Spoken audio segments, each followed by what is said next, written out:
السلام علیکم ورحمۃ اللہ وبرکاتہ۔ امید ہے آپ لوگ خیریت سے ہوں گے۔ آج ہم بات کریں گے کہ ایک صاحب نے ملحد نے سوال کیا کہ میں نہیں مانتا، ایکچولی اس کا دعویٰ تھا، سوال نہیں تھا، لیکن وہ چاہ رہا تھا کہ ہم دلیل دیں اور اس کو دلیل نہ دینی پڑے۔ سب سے پہلی اور سب سے ان کی جو اسٹریٹجی ہوتی ہے ان لوگوں کی، وہ ہوتی ہے کہ اگلے بندے سے جو مسلمان ہے اس سے سوال کیا جائے، دلیل مانگی جائے خدا کے ہونے کی، اور اس پہ رد کیا جائے۔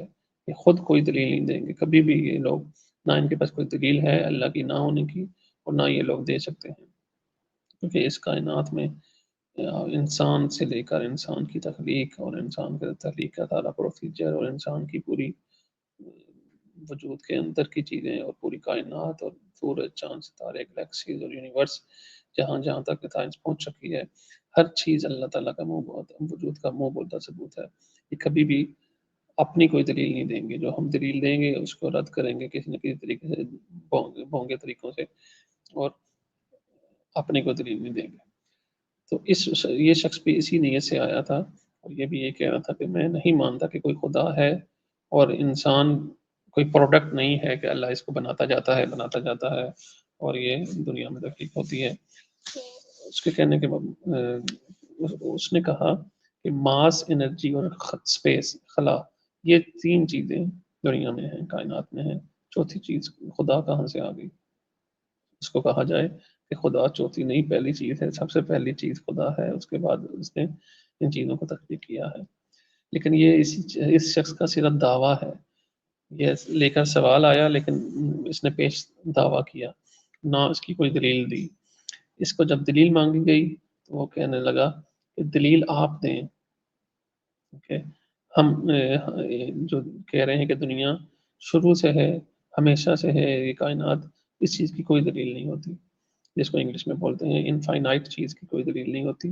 اس کا کہنے کا مطلب یہ تھا۔ اس طرح ایک مسلمان بھی کہہ سکتا ہے کہ فائنائٹ چیز بھی کوئی دلیل نہیں ہوتی۔ اگر ہم کہتے ہیں کہ کائنات ابتدا ہے تو اس چیز کی بھی کوئی دلیل نہیں ہوتی، تو ہم دلیل کیوں دیں پھر؟ اگر آپ کے پاس انفائنائٹ چیز کی دلیل نہیں تو ہم آپ کو دلیل کیوں دیں؟ سب سے پہلی بات تو یہ۔ لیکن یہ بھی بھونگی بات ہے کہ ایک انفائنائٹ چیز جو کہ شروع سے ہے، جس کو ہم کہہ سکتے ہیں کہ ازل سے ابد تک جس کو بولتے ہیں، ایسی چیز ہے جو ہمیشہ سے ہے اور ہمیشہ رہے گی، اس کی کوئی دلیل نہیں۔ اس کی یہ بات بغیر کسی ثبوت کے ہے، ایسا نہیں ہوتا۔ ہر چیز کی دلیل آپ کو ہونی چاہیے۔ اگر آپ کوئی دعویٰ لے کر آئے ہیں تو بالکل وہ دعویٰ ہی ہے، اس کو ردی کی ٹوکری میں پھینکنا چاہیے، اس کے پیچھے کوئی نہ کوئی دلیل یا اس کو ثابت کرنے کے لیے کوئی چیز ہوگی۔ فار ایگزامپل اگر ایک مثال ہم دیتے ہیں ڈومینوز کی، اور جس کو ہم کہہ سکتے ہیں سمپل ورڈز میں کہ اگر ہم اینٹیں قطار میں کھڑی کرتے ہیں ایک لائن میں، اور ایک اینٹ کو پش کرتے ہیں تو وہ سٹیپ بائی سٹیپ دوسری اینٹوں کے اوپر گرتی جائیں گی اور وہ پوری اینٹیں گر جائیں گی۔ لیکن ان تینوں کو گرنے کا سبب کیا بنا؟ ایک اینٹ کو پش ملا، وہ جو پش ہے وہی ان کا سبب بنا گرنے کا۔ اس کائنات کو بھی بنانے والا جو ذات ہے، جو سبب ہے، وہ اللہ تعالیٰ کی ذات ہے جس نے اس کائنات کو بنایا۔ اس کے بغیر دنیا کا وجود ممکن نہیں تھا۔ تو کوئی نہ کوئی ایسی چیز ہے جس نے اس کائنات کو بنایا۔ اگر یہی اینٹیں، اگر آپ لا تعداد اینٹیں رکھ دیں، انفائنائٹ اینٹیں رکھ دیں، وہ ان میں سے کوئی بھی اینٹ نہیں گرے گی جب تک کہ اس کو کوئی گرانے والا نہیں۔ اس طرح اس کائنات کی ہر جو بھی اس واقعات رونما ہوتے ہیں، ہر واقعہ دوسرے سے کنیکٹڈ ہے۔ اگر ایک واقعہ رونما ہو رہا ہے اور اس کے بعد دوسرا ہو رہا ہے، اس کا مطلب ہے کہ سب سے پہلے بھی کوئی نہ کوئی ایسی ذات ہے جو اس واقعے کو رونما کرنے والی ہے، اور وہ باشعور ذات ہے، اسی کو ہم اللہ تعالیٰ کہتے ہیں۔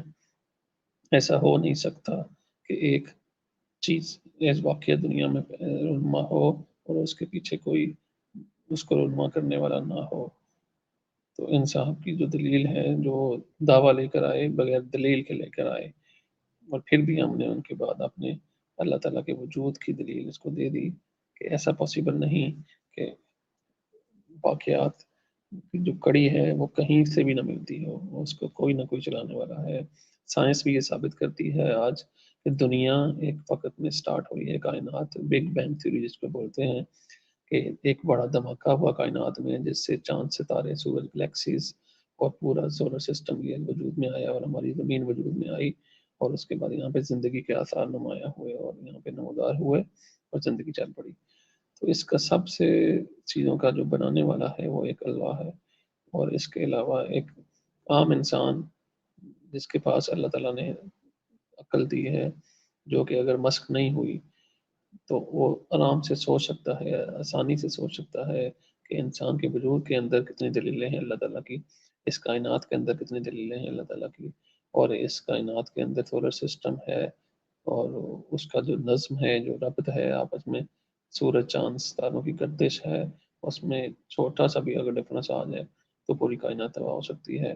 چاند اپنے محور پہ گھوم رہا ہے، سورج اپنے محور پہ گردش کر رہا ہے، اور وہ ہیٹ اتنی دے رہا ہے جتنی دنیا میں ضرورت ہے ہم کو، موسم بدلنے کا رد و بدل، اور یہ ساری چیزوں کو اگر انسان سوچے اپنے ذہن کے ساتھ تو اس کو اللہ کی ذات پہ یقین آ جائے گا۔ جزاک اللہ خیر، آج کے لیے اتنا ہی، پھر ملیں گے انشاءاللہ، دعا میں یاد رکھیے گا۔ جزاک اللہ، السلام علیکم۔